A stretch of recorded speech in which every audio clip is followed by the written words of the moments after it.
Добрый вечер. Вы смотрите программу «Якутия в деталях». С вами Яна Бабаева.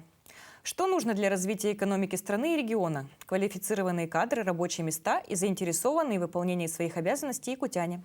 О том, как сегодня выстроена кадровая политика Якутии, какие цели и задачи стоят перед Государственным комитетом занятости населения Якутии, мы поговорим с председателем комитета Светланой Горюшинской. Добрый вечер, Светлана Валентиновна. Добрый вечер, Яна. Не так давно вы вступили в должность. Какие задачи перед вами поставил глава Якутии Сын Сергеевич Николаев и какие задачи вы поставили перед своими коллегами? Кроме основной задачи, это, конечно, снижение уровня безработицы, Айсен Сергеевич определил приоритетное направление – это сместить свой акцент непосредственно на человека. Нам необходимо найти портрет безработного гражданина и, конечно, выстроить эффективный механизм, чтобы реализовать его трудовой потенциал. Мы должны уйти от традиционной биржи труда и уже стать современным кадровым агентством, которые будут оперативно включаться в изменения общества и работать уже адресно с каждым клиентом. И, конечно, свою приоритетную задачу он озвучил в первом своем стратегическом указе. Это повысить количество занятого населения до 530 тысяч. А на сегодняшний день сколько человек занято у нас? 488 тысяч, то есть порядка 42 тысяч мы должны еще наших граждан занять. Вот не так давно глава подписал указ по борьбе с бедностью, и на ближайшие 5 лет предстоит очень серьезно потрудиться не только вам, но и коллегам, в принципе, в правительстве, и всем нам, я думаю, якутянам. Вот какие успехи в данном направлении уже есть, и что предстоит сделать? Действительно, работа предстоит достаточно большая, и мы должны очень эффективно, с инновационными, системными подходами подходить уже к решению этих задач. И если нам удастся втянуть в экономическую жизнь тот потенциал республики, который на сегодня у нас еще не используется, то мы даже, это предопределит даже экономические темпы роста республики. Комитетом, значит, были выделены 5 проектов, на которые мы хотим особое внимание, которому уделить. В первую очередь, еще на президиуме Госсовета Российской Федерации наш президент Владимир Владимирович, он как раз отметил, что необходимо формировать кадровый прогноз на ближайшие 5 лет. Он должен быть качественным и затрагивать инвестиционные проекты, целевые программы, целевые проекты, национальные проекты и планы развития городов, регионов. И как раз-таки вот об этом наш первый проект – это работающий Якутия прогноз. У нас есть техническая возможность, у нас есть определенная программа, которая называется «Труд-прогноз», куда работодатели вносят свои сведения, данные, о той потребности, которая им нужна, и уже на основании этих данных этот прогноз формируется. А также мы в рамках этого проекта обязательно хотим, скажем так, возобновить, усилить работы отраслевых советов. Они есть в каждом министерстве, по каждому направлению, и это будет нашей помощью и поддержкой для того, чтобы сформировать нашу потребность особенно качественно. Мы обязательно должны знать в каждой отрасли, какие специалисты, какие профессии нам будут требоваться и в каком периоде именно тот или иной работник нужен будет определенному предприятию. Далее я хотела бы рассказать после прогноза, это уже кадровая обеспеченность. Следующий проект – это работающая Якутия кадры. Здесь она как раз-таки нацелена на непосредственно обеспечение кадровое, то есть это работа с работодателями. Здесь мы должны усилить индивидуальный подход. Если у нас не будет партнеров-работодателей, которые дают нам вакантные места, нам некуда будет трудоустраивать наших граждан. Соответственно, мы с работодателями должны выстроить такой диалог и предложить им то, от чего они, во-первых, не могут отказаться, и плюс ко всему они захотят сотрудничать с нами. Как я сказала раньше, по приоритетной задаче, центр занятости в целом, что он не должен быть биржей труда, и это не работа с безработными, а это теперь уже про развитие. Как про развитие самого гражданина, так и про развитие наших компаний, в том числе с их кадровой обеспечением. обеспеченностью. Ведь если мы исключаем кадровую яму, то, соответственно, предприятия у нас закрывают не только свою текущую как бы деятельность, да, но и уже на перспективное развитие работает.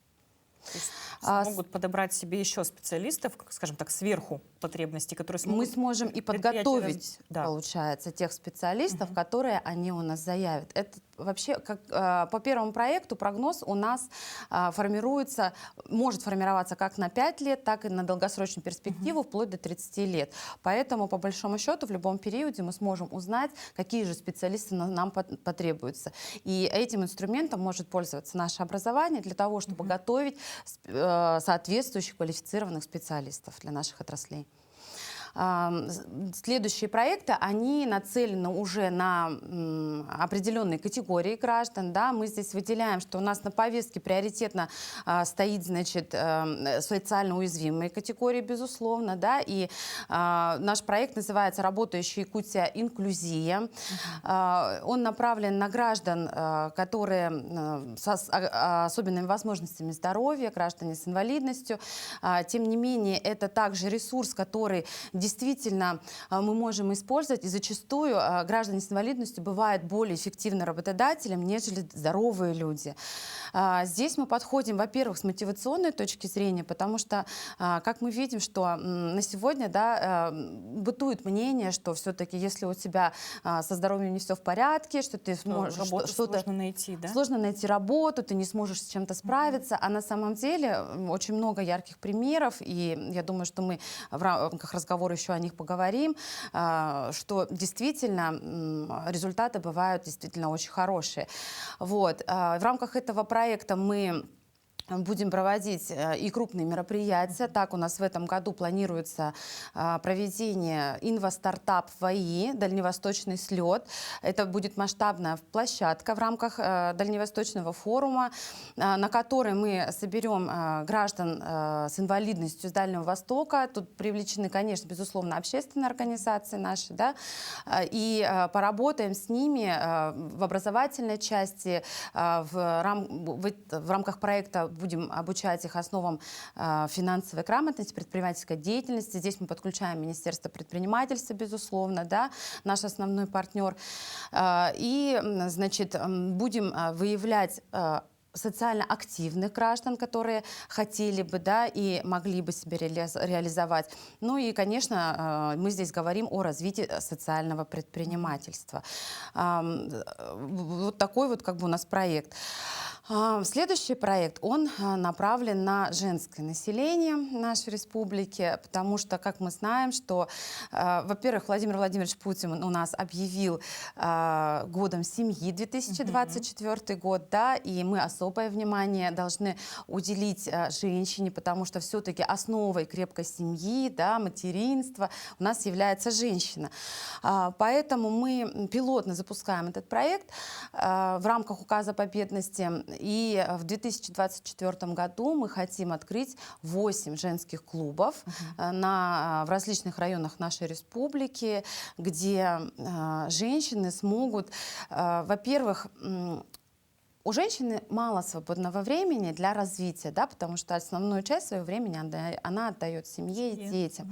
А здесь как бы мы хотели бы, чтобы они могли не только вот поговорить, да, они могли научиться, пройти какие-то определенные квалификации по тому, что будет им интересно.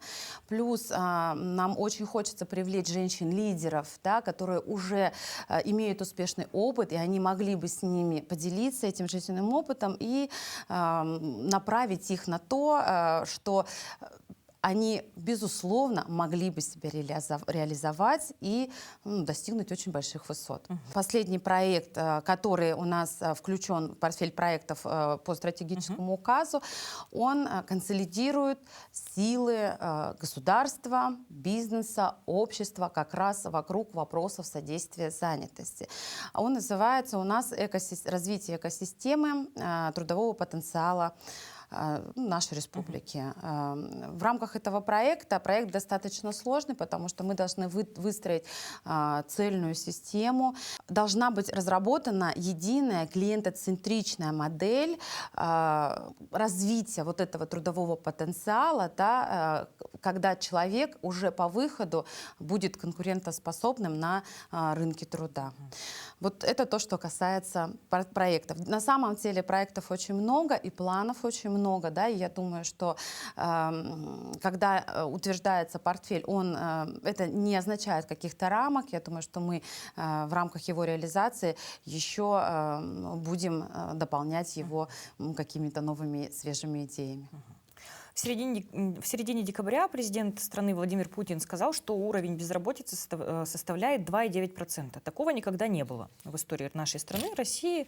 Это очень хороший показатель состояния экономики. И какой показатель вот в Якутии у нас? И как, расскажите, пожалуйста, процент этот считается? Безусловно, безработица является основным показателем, да, уровня экономики и оценка ее эффективности. Уровень безработицы, рассчитываемый по методологии Международной организации труда, формируется на базе ежемесячных выборочных обследований.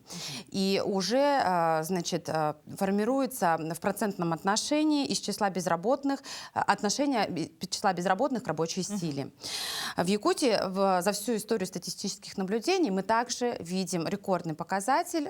У нас безработица снижена на 5,6%. Но тут надо сказать, что есть две стороны медали, потому что мы видим, что да, уровень безработицы снижается, но тем не менее дефицит кадров мы в то же время наблюдаем на территории всей страны на сегодня.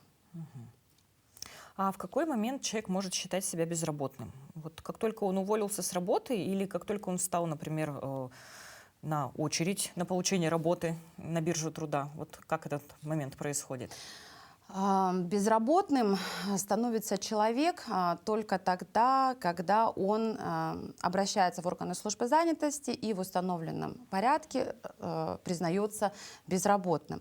До этого, когда человек только увольняется, он становится незанятым. Вот. И по закону о занятости, который у нас буквально был подписан в декабре 2023 года в новой редакции, изменения на самом деле мы ожидали достаточно давно, потому что та редакция, которая действовала, она уже устарела, да, и она действительно работала уже очень долго. Он все равно оставил основное понятие, что безработным признается гражданин, ищущий работу, да, который желает, безусловно, трудоустроиться и, значит, готов на сегодняшний момент к ней приступить. Вот. Постановка граждан на учет центрами занятости осуществляется через единую цифровую платформу «Работа в России». То есть у нас подается электронное заявление обязательно, да, либо можно подать через портал госуслуг.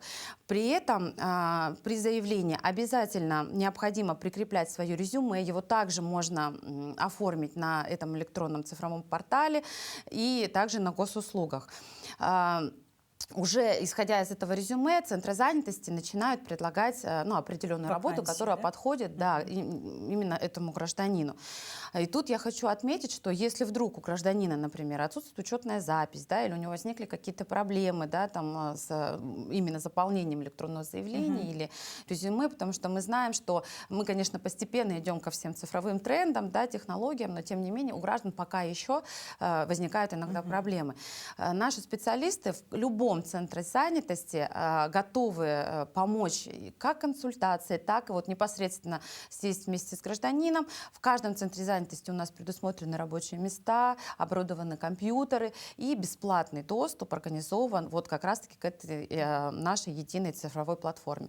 Вместе с сотрудником гражданин может спокойно заполнить это заявление и подать его для поиска работы.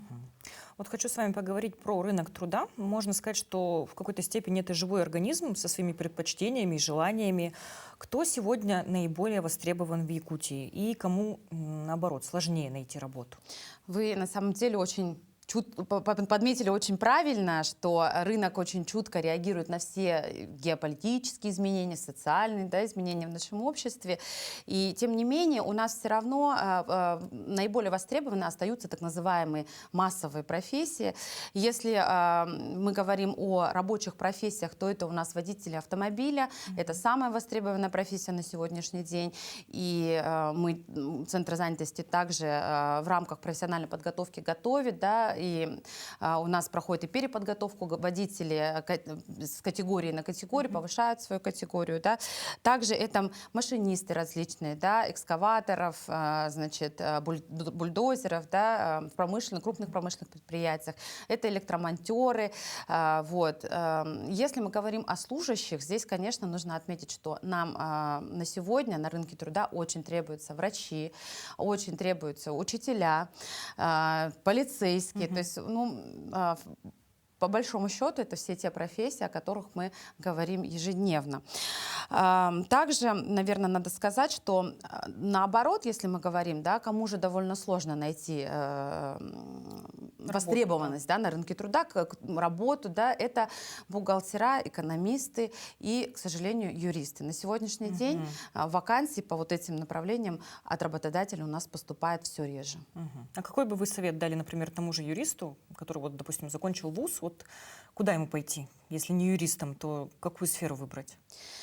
Ну, мы здесь должны говорить о том, что, конечно, мы должны работать по специальности, потому что к выбору профессии все-таки нужно подходить со смыслом, понимая, что чем же ты будешь заниматься далее. Если говорить о юристах, они востребованы и в органах внутренних дел на сегодня, да, то есть если мы говорим о направлении их деятельности. И на самом деле все равно на каждом предприятии, конечно, юристы есть, но проблемы возникают все-таки различные, да, то есть где-то требуется опыт работы, вот, где-то действительно, может быть, не совмещаются графики работы, вот как-то в таком ключе. И, возможно, у нас просто сейчас на рынке труда достаточное количество тех специалистов, которые закрывают те вакансии, которые нам предоставляют работодатели. А вот работа в сельской местности, кто нужен селу и как охотно жители Якутии возвращаются в родные села? И есть ли, может быть, какие-то интересные программы, которые направлены на развитие села? На самом деле сейчас в сельской местности у нас очень много тех важных профессий, которые могли бы там пригодиться. Да? В первую очередь, конечно, это все-таки сельскохозяйственные профессии. Да? Это развитие животноводства, это развитие птицеводства, это, значит, выращивание наших сельскохозяйственных культур, овощей. Да? У нас действует очень хорошо в селе, как бы используется наша программа, это содействие организации предпринимательской деятельности, да, в рамках которой граждане у нас получают возможность оформить крестьянско-фермерские хозяйства, получают нашу финансовую помощь единовременную в размере 150 тысяч рублей и, значит, могут себя реализовать как предприниматели уже. Также на селе у нас очень хорошо и широко используется работодателями такая программа, как организация общественных работ. Что мы подразумеваем под общественными работами? Это у нас уборка сена, да, это изготовление изгородей, да, вот то, что необходимо на селе, вот как раз в сезонные, например, да, определенные работы. В течение 2 месяцев работодатель организует такие рабочие места, у нас туда трудоустраиваются граждане, и заработная плата выплачивается не менее минимального размера оплаты труда, при этом работодателю она компенсируется как раз-таки субсидией со службы занятости. А вот расскажите о том, как специалисты Центра занятости проводят собеседование с якутянами. Вот на что обращают внимание в первую очередь и как правильно подготовиться к походу в Центр занятости? И нужно ли вообще готовиться? Если мы говорим о сельской местности, да, нам необходимо отметить, что несмотря на то, что мы, вот недавно только я вам сказала о том, что у нас наблюдается снижение уровня безработицы, но тем не менее на селе все-таки этот уровень остается достаточно высоким, на уровне 7,5%. И как раз именно для снижения, да, этого уровня мы внедрили проект «Занятость на селе». который как раз-таки, во-первых, опять же, консолидирует силы предпринимательства, да, сельского хозяйства, Министерства труда. У нас есть граждане, которые заключают социальные контракты. И здесь уже используется адресный подход к каждой жизненной ситуации, и с человеком ведется индивидуальная работа. Если вот коротко сказать даже о цифрах, мы охватили более 1000 людей как самозанятых, да, и более 2000 людей у нас получили вот поддержку в рамках социальной защиты. Трудоустроено было более 2000 человек. И 424 гражданина у нас заключили социальный контракт на индивидуальную предпринимательскую деятельность. Вот хотела у вас поинтересоваться, как специалисты Центра занятости проводят собеседования с якутянами и на что обращают внимание в первую очередь. И стоит ли готовиться как-то к походу на такое собеседование, или все должно как-то логически, все удобно пройти? К походу в Центр занятости специальной подготовки, конечно же, не нужно. Нужен только паспорт гражданина Российской Федерации. И, как я уже говорила, это у нас сейчас электронная форма подачи заявления. То есть, не выходя из дома, человек заходит на наш портал «Работа в России» и как может там зарегистрироваться, уже полностью подать заявление, так и может просто просмотреть тот банк вакансий, который на сегодня уже сложился в этой программе. Если все-таки гражданину нужна регистрация в качестве безработного, да, ему нужна поддержка наших центров занятости вот для того, чтобы выстроить, да, свою траекторию развития, скажем так, здесь уже человек лично должен подойти в центр занятости по месту жительства, как я говорю, с паспортом, да, и здесь уже специалисты выстроят его индивидуальный план работы, будут оказывать содействие как в получении профессионального образования, если это ему требуется, да, будут предложены те вакансии, на которые, ну, возможно, либо рассчитывает, либо подходит его квалификация. Проводится вплоть до психологической поддержки, когда все-таки человека необходимо замотивировать и, ну, значит, предложить ему то, о чем, возможно, он даже еще не знает, да, придя в этот центр. Хотела вас спросить про профориентацию, насколько вот такая работа ведется качественно и какие результаты по этому направлению есть.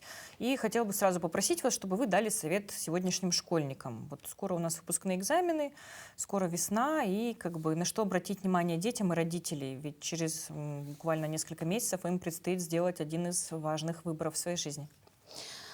Профориентация, безусловно, это основное, скажем так, да, все-таки звено, да, в развитии экономики нашей республики.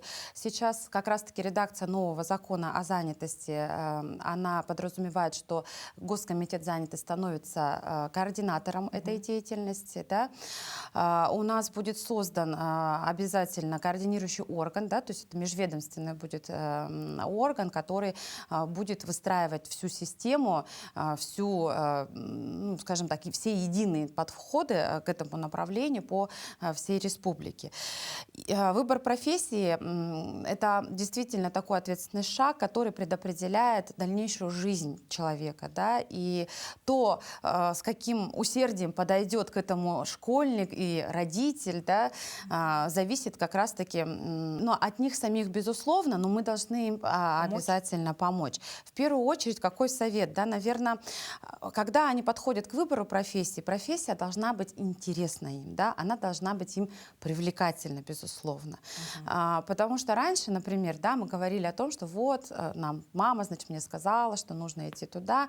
Мы же понимаем, что все-таки у нас поколение, из поколения в поколение меняется как востребованные профессии, да, так и вообще в целом профессии становятся более интересными, они раскрываются, да, и, возможно, родители уже на сегодняшний день не всегда знают, каким же спросом сейчас пользуется рынок труда, да?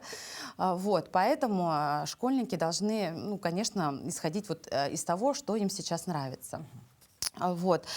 Далее, значит, нужно сказать о том, что в рамках работы наших центров, да, у нас есть проекты по родительским собраниям, как раз-таки профориентационной направленности. И на сегодня школы могут выходить с таким запросом в центры занятости на территориях. Да, у нас в республике во всех административных центрах присутствуют филиалы центров занятости. Да, и такие собрания будут организованы, и с родителями будет также проведена профориентационная работа, рассказано в целом, как же сейчас у нас ситуация, да, на рынке труда и к чему лучше подготовить наших школьников. Сейчас все-таки как проблему, наверное, да, хотела бы выделить то, что, к сожалению, наши школьники сейчас к выбору, например, государственных экзаменов подходят с такой точкой зрения, что вот где полегче, туда и пойду. А на самом деле все-таки я бы очень рекомендовала, это, наверное, основной совет, все-таки готовиться лучше к экзаменам и подходить к ним настолько серьезно, да, чтобы понимать, что эта профессия, которую вы выбрали, обязательно пригодится вам в будущем, и вы реализуете себя как настоящий профессионал. Вот Госкомитет занятости курирует ярмарки профессий. Как часто они проходят в регионе и насколько такой подход в работе с населением зарекомендовал себя? Ну, то есть они же уже очень много лет проходят. Удобно, неудобно? То есть часто приходят люди или все же онлайн-формат вытесняет? Вы знаете, ярмарка вакансий, да, вроде бы это звучит как устаревшее название, но тем не менее, во-первых, люди к нему привыкли, да, и все-таки назвать по-другому, как бы, это не совсем правильно, потому что все-таки это предложение, да. В прошлом году мы провели 283 ярмарки вакансий. Они могут быть как общей направленности, то есть не разделяя на категории граждан, там, да, они, значит, любой человек может подойти, ознакомиться как бы с любыми вакансиями. Предприятия у нас выходят с удовольствием на ярмарки, потому что это, ну, все-таки такое интересное событие. Также у нас есть ярмарки, которые нацелены на определенную категорию. Да? Это, например, для несовершеннолетних. Вот 1 июня, да, когда у нас организуется летняя занятость. Когда это есть ярмарки для женщин, например, в рамках каких-то праздников. Например, ко Дню матери в прошлом году мы сделали такую ярмарку, конкретно направленную на матерей, на женщин, у которых из семьи ушли участники на специальную военную операцию. Тоже мероприятие было достаточно интересно, провели мастер-классы и помогли тем женщинам, которые сейчас нужна эта поддержка, да, вот как-то даже между собой поговорить в рамках этих мероприятий. Это было очень интересно. Также очень часто ярмарки направлены на категории, такие как граждане с инвалидностью, граждане предпенсионного возраста. Да. В прошлом году впервые у нас проводилось тоже очень масштабное, яркое, красочное мероприятие. Это Всероссийская ярмарка вакансий. Она проходила одновременно во всех субъектах Российской Федерации и проходила в разных форматах. Это были и очные мероприятия, и онлайн, значит, формат, он тоже все-таки имеет место быть, но все-таки живое общение пока не вытесняет. Вот в рамках этого мероприятия, да, Всероссийской ярмарки вакансий, было заметно, как вот центр занятости стал каким-то таким центром притяжения, и люди приходили, они интересовались, и надо отметить, что очень много было молодых людей, которые еще школьники, и они действительно задавали такие вопросы, что становится понятно, все-таки им не все равно, куда они пойдут, и они действительно нацелены на то, чтобы в будущем быть успешными и благополучными. Я думаю, что как Всероссийская ярмарка трудоустройства, да, так и наши ярмарки, они традиционные.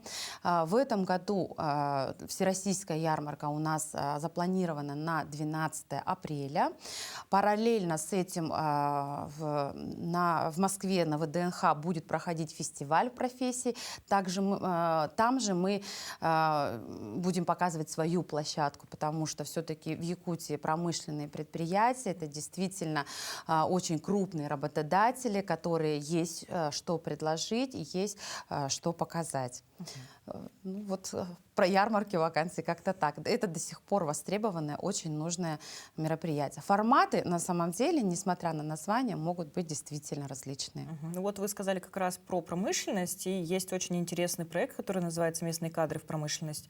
Как он сейчас себя чувствует, какие у него есть успехи, и вот пользуется ли популярностью рабочие профессии именно в промышленности?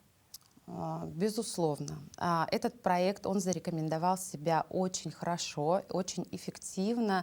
В рамках этого проекта в 2023 году было трудоустроено свыше 10 тысяч жителей нашей республики. Если говорить о компаниях, которые участвуют, да, в наших значит, в этом проекте, хотелось бы лидерами определить все-таки «Алроса». Безусловно, это Якутскэнерго, да, это Ленское объединенное речное пароходство. Как раз буквально недавно мы говорили о том, что этот проект очень хорошо поддерживает Колмар, да, угледобывающая компания. Вот. В рамках этого проекта наши компании, они и трудоустраивают наших жителей. Наши жители обучаются как раз тем квалификациям, которые нужны работодателям на сегодняшний день.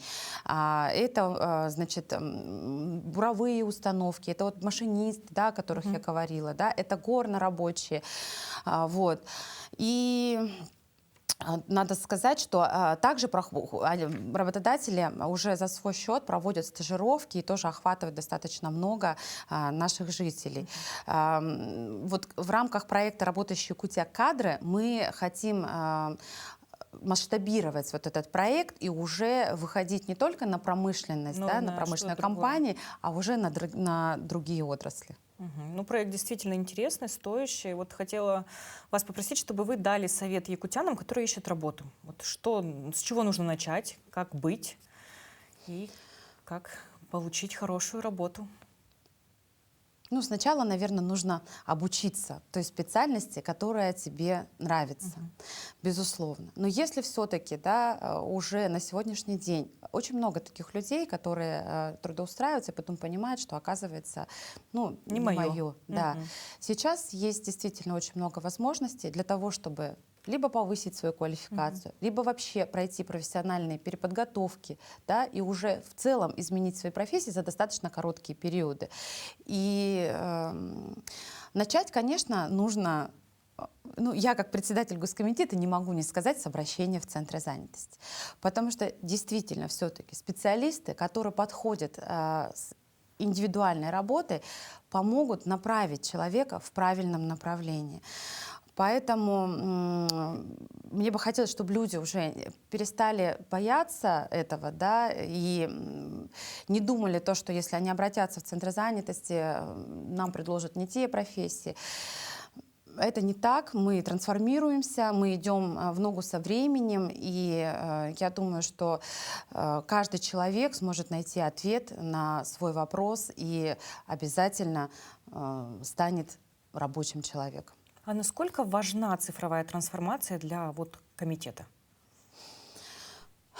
Цифровая трансформация, она нужна сейчас в наших нынешних реалиях, безусловно, любой отрасли.